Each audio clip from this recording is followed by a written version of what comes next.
di ba? Parang commercial lang talaga natin yan. Hello, good morning. Good evening. Good afternoon, good evening. Good afternoon, good evening, good morning. And Happy New Year. And Happy New Year. Happy New Year. Nice seeing you again. Na-miss ko kayo. Yes, andito na naman kami. Taon hindi tayo nagkita. Isang taon. Totoo yan. Yeah, parang ang tagal.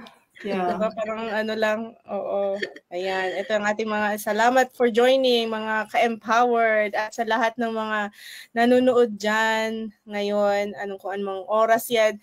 Welcome po sa aming live stream ngayon at ang pag-uusapan po natin ay, of course, goals and plans for 2025. Ako po ang host ngayon at kasama ko ang aking mga co-host, si Ate Rosalie. Hello. From Italy, yes. And then we have Sis Cheryl from UK.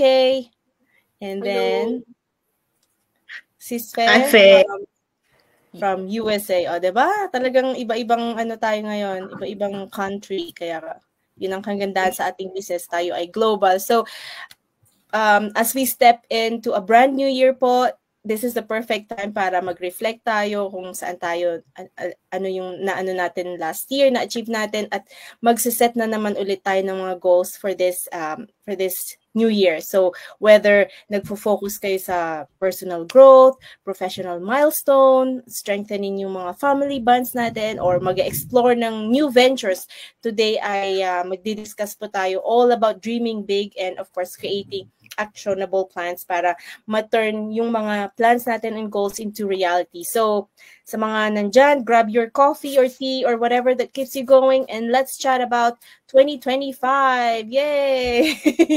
So, to kick things off, let me ask. So, ang question lang natin is, ano yung mga goals natin or plans for 2025 at paano natin i-approach itong mga to para ma-ensure at ma-achieve natin ang success din. So, ayan, sisimulan natin kay Sis Cheryl. Hello everyone. Good morning, good afternoon, and good evening po sa inyong lahat. And yes, this is Cheryl po. Isa po akong mom, nurse, and a digital business owner. So, Happy New Year po sa inyong lahat. And yes, so 2025 is a year for all of us. Yes.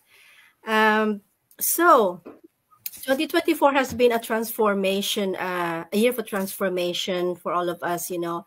And this business has taught me to how to change my mindset and to step out of my comfort zone. So it hasn't always been easy, but it was all worth it. You know, every challenge has been worth it. One of the highlights in 2024 was creating the Empowered Women. So this is a platform po na dedicated to all inspiring to inspire others to embrace their potentials. And take bold steps towards their dreams. So so as we step into 2025,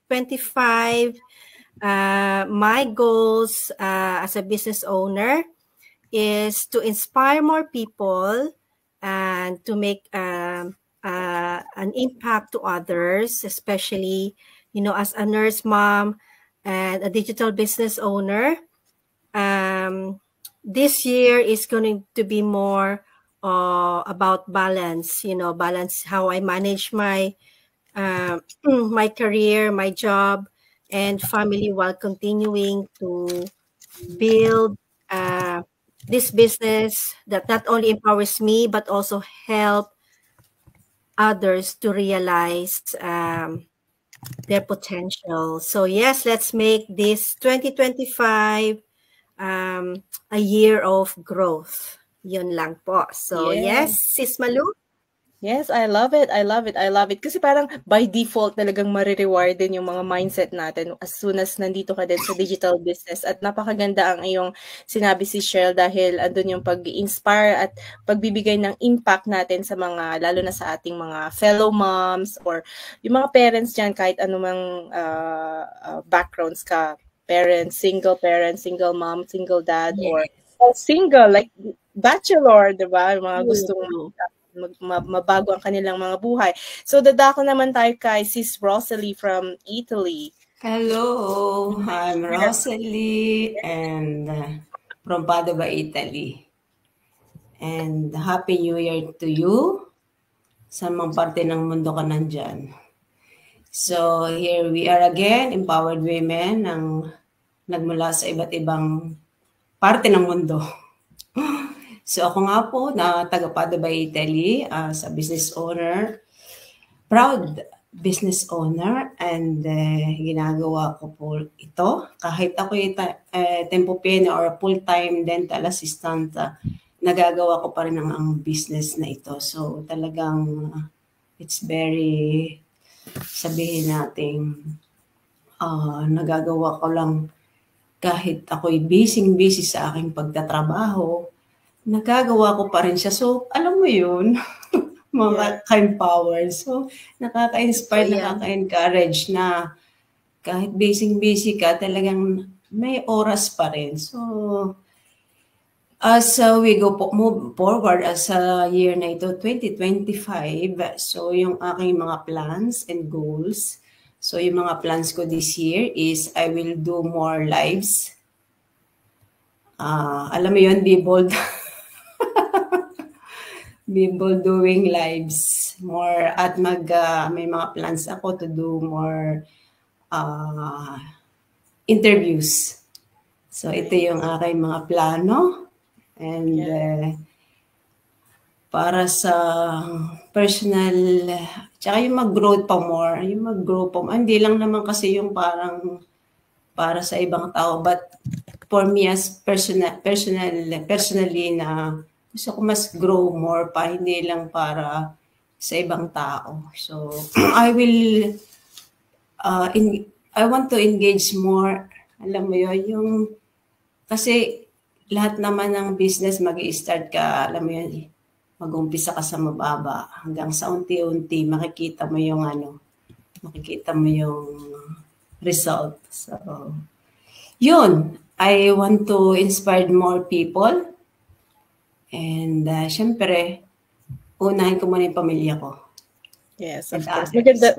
Napakaganda talaga yung balance din sa work. At Sis Cheryl, kung may lakad ka, thanks for coming. We'll see you again next time. Yes, thank you. Thank you so much, guys. Bye. Yes, thank you. And Sis, going back to Sis Rosalie, maganda talaga yung sabi mo nga yung mag-go live at saka kasi kailangan din nilang ma-inform, 'di ba, kung ano ganap kasi mga tao gusto talaga nilang makita ka yung alam mo yung ginagawa mo yan. Ano may ginagawa ng mga yan? Kaya nga. So, hindi parang yun, parang gusto nilang makita na totoo talaga itong nakikita nila na lagi sa mga post natin, hindi yung automated lahat, yung personal nilang makita ka, parang gano'n. Yeah, tsaka syempre kung paano mo din mai-inspire yung iba kung hindi nila nakikita kung ano yung sino yung yan. Yes, para ano din. So maganda, good luck sa goals Ate Rosalie. Madako naman tayo kay Sis Fair from US of A. All right. Good afternoon, good evening, good morning. Saang sulok man kayo ng mundo nanonood ngayon. Ako po si Faye Cox, a proud digital business owner living here in Simpsonville, South Carolina, a beautiful state of USA. Napaka-proud ko po na nag-jump in ako dito kahit I'm not very sure at first. Pero nakikita ko na ang mga resulta ng na maganda talagang platform ito, kaya nag-join ako. At saka yung goal ko this year 2025 is I want to improve my personal growth, yung confidence ko, kasi kulang ako doon, kailangan kong i-build ko yun. Kasi paano ako maka-inspire sa iba kung kulang ako ng sa sarili ko. Kaya unahin ko yung i-build yung confidence ko para ma-inspire ko yung mga gusto kong i-inspire. Yes. At saka may really have to work on more is yung pagla-live talaga. Let's Yung go. Take bold live. Yun talaga yung ilang beses akong mag-practice. Talagang sabi ko parang hindi pa ready talaga. Sabi ko kailangan ko talagang gawin yun. Kaya kasi yun, kailangan sa mga nanonood na totoo itong nakikita nilang mga pinopost ko, hindi lang ito mga kung ano-ano para ma-inspire din sila. At syempre, yeah, sorry. Sige, go ahead, Sis Fe, sorry. Saka I have to work more on my posting.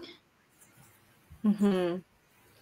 That's one thing that I have to work more on my goal this year 2025. I have a big dream, but we all know that when you want to have a big dream, you have to work more too. So I'm aware of that. Yeah. Yeah, totoo po yan. Yes, I do agree. Kasi kung part ng personal growth is kanya-kanyang yan. Ang ako nga self-care. Gusto ko ng madaming self-care. Gusto ko mag-focus talaga din sa sarili ko kasi importante na mag-start sa sarili natin bago tayo makatulong din sa iba, 'di ba? So, yun lang naman. Totoo yun. Totoo yun. Yun. Ang 2024 naman kasi sa akin, last year lang din ako nag-start din dito and nakita ko talaga yung, alam mo yun, yung it's hindi lang siya pag-start talaga ng business, kundi yung pag-discover mo ng sarili mo. Kasi natutunan kong mag-isip ng bigger, mag-dream bigger beyond yung comfort zone mo at saka syempre yung kailangan mong trust in the process, kaya meron kang may mga moments tayo na parang nagda-doubt ka sa sarili or pero every challenge naman sa atin became a lesson, so lahat ng milestone natin magiging reminder yan na anything is possible basta magtiwala ka lang talaga sa sarili mo. At saka yung rewarding part is may mga nanonood sa atin, may mga nai-inspire natin like yung mga moms or dads or kung sino man dyan na nagtitake ng leap of faith, whether nag-start sila as a side hustle or nag-create sila ng more time for the family or naniniwala lang sila na they could do more. Napaka-inspiring na makita mo yung mga stories nila, lalo na sa atin, di ba, sa ating community, ang dami-daming successful, meron yung 1-day pay nila na ganitong amount or yung in 3 months nakapagtayo sila ng mga bahay. Talaga, diba? Napaka-inspiring. So, looking ahead sa year na to, mas na-motivate ako na mag-continue building on what I have started. And one is yung self-care nga talaga and gusto ko ma-improve yun. And of course, mag-work smarter, instead of working harder. So, yun. At saka yung hopefully, makalipat kami at makakita kami ng bahay na aming malilipatan for this year. So, yun yung mga goals ko for 2025. So, ayun lang naman. Thank you sa pag-share ng mga goals. Yun, ang pinaka na goals ko talaga ngayon, itong business na ito na i-work out ko. Kasi lahat in the past, lahat ng goals na pinaplano ko, natupad ko pinagtrabahuan ko, natupad ko. Ito, yung determination ko na kaya kong gawin. Ang lang, kung paano, anong strategy ang gagawin ko, yun lang ang talagang kailangan kong i-discover sa sarili ko. Totoo yan. Sis Rosalie, anong gusto mong idagdag dyan? Well, we just keep moving. We just keep moving. Huwag tayong ma-discourage. Alam nating maganda nakita na natin yung potential sa business na to. So, huwag tayong ma-discourage sa mga taong, so basta we just keep our mind positive. So, we keep moving. Yes, totoo yan. So, thank you, ladies. Thank you to you. Thank you sa mga nanood po today. And of course, thank you sa aking mga kasama sa business na to. Si Sis Posilit, Sis Fe, si Cheryl umalis na. So, thank you po for being with us today at yung pag-share nyo ng mga goals and ideas nyo for 2025. Nakaka-inspire naman talaga to hear everyone's plans and strategies. So, kailangan lang natin isipin every big achievement, it starts always with a single step. So, kung hindi ka mag-act now, hindi ka mag-take the step today, then wala din mangyari. So, consistency and believe in yourself I think are the ultimate keys talaga sa success. So, let's keep supporting each other and hopefully we'll see you again next time. Hi. Yes. God bless. Ciao. Ciao. Ciao.